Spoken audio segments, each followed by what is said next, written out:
विद्यार्थियों के लिए जिनका चयन नहीं हुआ, पहले तो मैं चाहूंगा कि जिन विद्यार्थियों का चयन नहीं हुआ उनके लिए पहले मैं कुछ बातें जरूर कहना चाहूंगा, क्योंकि मेरे भी ऐसे कई विद्यार्थी थे। इस बार मुझे लगभग 50 विद्यार्थियों की उम्मीद थी, लगभग 50 की, कि जो पीटी निकलेंगे और पूरी तरह से मेंस में लगेंगे। तो इस बार रिजल्ट में 10-15 बच्चों का प्लानिंग कर रहा था, लेकिन आपको जैसे मैंने बताया कि अभी तक मेरे पास 11 विद्यार्थियों ने कंफर्म सारी जानकारी के साथ डिटेल भेजी है और 3 ही विद्यार्थी ऐसे जो मुझसे मिलने अभी आए हैं। तो अभी मैं मोटे तौर पर पहले बातचीत करूं कि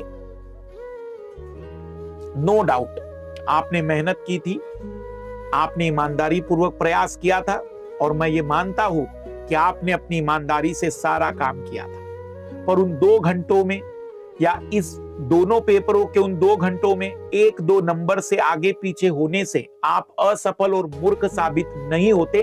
भले ही समाज परिवार जो कहना चाहे उन्हें कहने दो, क्योंकि आज उनको मौका मिल गया है तुम्हें फिर से बोलने का, तुम्हें फिर से सुनाने का। तो थोड़ा सहन करो, क्योंकि निश्चित ही परिस्थितियां हमारे अनुकूल नहीं है। जिन लोगों को लग रहा है कि हाँ हम 1-2 नंबर से रह गए होंगे, 5 नंबर से रह गए होंगे, मेरे हिसाब से आप में केवल इतना ही अंतर है कि आप थोड़ा सा विचलित हो गए हैं। तो इस बार अब हम क्या करेंगे? तो इस बार हमारी इससे भी भयानक तैयारी के लिए, क्योंकि अभी जो मेंस लिखने वाले हैं वो बहुत ही ईमानदारी पूर्वक और बहुत ही इंटेंसिवली तैयारी में लगे हैं, तो हमें उनसे ज्यादा इंटेंसिवली तैयारी में लगना है। पंक्तियां जैसे कि आप जानते हैं कि असफलता एक चुनौती है, स्वीकार करो, क्या कमी रही देखो और सुधार करो। जब तक ना सफल हो नींद चैन को त्यागो तुम, संघर्षों का मैदान छोड़ मत भागो तुम। कुछ किए बिना ही जय जयकार नहीं होती, कोशिश करने वालों की हार नहीं होती। मैं ये भी कहना चाहूंगा, मैं आपसे ये नहीं कहूंगा कि जबरदस्ती तैयारी करना। तुम्हारा मन पहले क्या कह रहा है, तुम्हारी आत्मा तुम्हें आवाज देगी। देखो, आवाज देने का मतलब होता है ना, अंदर से लगता है कि नहीं यार कर लूंगा मैं इस बार पूरी ताकत से, तो ही तैयारी करना। मेरे मोटिवेशन से, परिवार के दबाव में आकर या किसी के कहने से तैयारी मत करना, क्योंकि तैयारी तुम्ही को करनी है। पर तुम्हें लगता है कि नहीं सर हो गया, इस बार जो बदलाव आए हमने उसको एक्सपेक्ट नहीं किया था, तो इस बार और अद्भुत तरीके से करेंगे, हर बदलाव के लिए तैयार रहेंगे। अब इस प्रकार के आकस्मिक होने वाले चेंजेस को हम झेलने की ताकत विकसित करेंगे, हम अपने सी सेट को और बेहतर कर देंगे। मैथ्स में नंबर सिस्टम की डिमांड है ना, उसको इतना बेस्ट पढ़ लेंगे कि नंबर सिस्टम हमसे ज्यादा बेटर ना कोई कर सके।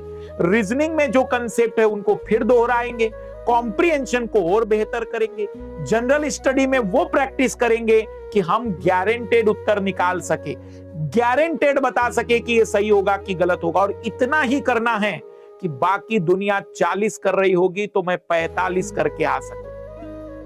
तो नो डाउट अगर आपको लगता है कि आपको एक मौका मिलना चाहिए, तो मेरे हिसाब से आप अपनी ईमानदारी पूर्वक तैयारी में लग जाए। क्या करें अगर हम इस समय तैयारी में पढ़ नहीं पा रहे हैं?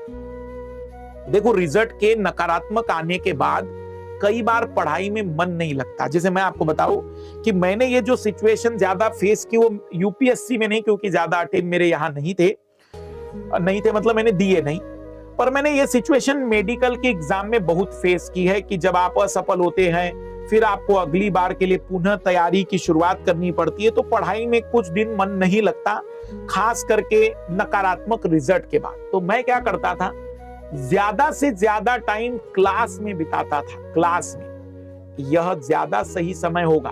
अगर आप घर पर हैं तो ज्यादा से ज्यादा टाइम वीडियो देखते रहो, भले ही नोट्स मत बनाओ, सुनते चलो।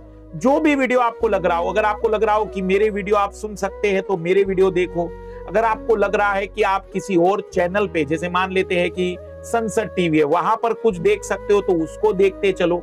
जितना हो सकता है हमें पहले अपने फोकस को क्रिएट करना है वापिस कि नहीं, अभी मैं जिंदा हूं, अभी मैं अपने आप को पुनः एक बार दिखाना चाहता हूं कि मैं क्या कर सकता हूं। तो आप जितना हो सके ज्यादा से ज्यादा क्लासेस करिए ताकि आप इस समय फोकस्ड हो सके। अकेले बैठना नहीं, खाली बैठना नहीं, क्योंकि उसके कारण ये जो प्रॉब्लम है ये और भी बड़ी होगी। बाकी अगर आपको लगता है कि नहीं सर मैंने प्रयास कर लिया था, मेरा अंतिम प्रयास था और मैंने जितनी ताकत थी लगा दी थी, मेरे हिसाब से कोई गलत निर्णय नहीं है। आप अपनी जिंदगी के लिए आगे जो कदम करना चाहते हैं, मेरी पूरी शुभकामनाएं, और आप बिल्कुल चिंता मुक्त होकर उसमें लग जाइए। क्योंकि हम कोई पृथ्वी पर केवल सिलेक्शन और रिजेक्शन के लिए अवतरित नहीं हुए हैं। मकसद तो यही है, जिंदगी जीना है बेहतर तरीके से। इस समय हम जानते हैं कि चक्रवात आ रहे हैं, गुजरात के तट पर टकरा रहे हैं। वहां तो जीवन मरण का प्रश्न है। सूडान जैसे देश में भूखमरी की कगार है, वहां जीवन मरण का प्रश्न है। रोहिंग्या जैसे लोगों को अपना ही देश निकाल दे रहा है, वहां जीवन मरण का प्रश्न है। दुनिया में कितना गम है और मेरा गम कितना कम है। बस मैं ये कहना चाह रहा हूं, तुमने केवल परीक्षा फेल की है, कोई बड़ी ऐसी भयानक तुम्हारी जिंदगी में घटनाएं नहीं हुई है। चिंता मत करो। एक अगर प्रयास और कर सकते हो तो ट्राई करो, नहीं कर सकते हो तो तुमने सच में दुनिया के 2% लोगों में जगह बना ली है जो नॉलेज के मामले में, बुद्ध जीवता के मामले में बाकी लोगों से बेहतर है। तुमने कुछ खोया नहीं है, इसलिए अपने आप पर भरोसा रखो।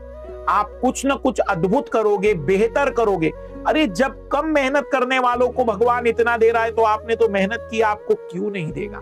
आपकी ऊर्जाएं यूनिवर्स में जहां भी घूम रही है, उन्हें लौट कर आपको परिणाम देना ही पड़ेगा।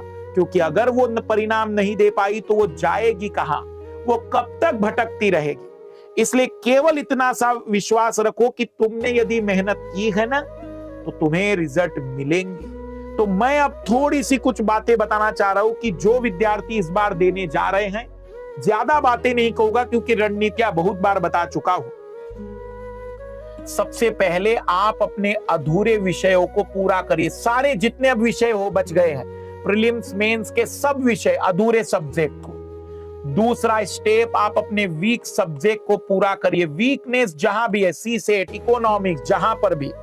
तीसरा, जितना हो सके प्रीवियस ईयर क्वेश्चन और रिवीजन की आदत डालें, और जितना हो सके अपने आप को मल्टी डायमेंशनल बनाने के लिए स्टैंडर्ड बुक या एनसीईआरटी जैसी चीजों की सहायता ले, ताकि आपका जो कॉन्सेप्ट है, आपका जो नॉलेज है, वो एनरिच्ड हो सके, वो ज्यादा बेहतर हो सके। जो चीज रह गई है, बाकी आपको लगता हो कि अगर आपको सच में कुछ प्लान भी करना है, तो मैं बस इतना कहूंगा कि आप बेहतर तरीके से अपने विषय पर पकड़ बनाइए।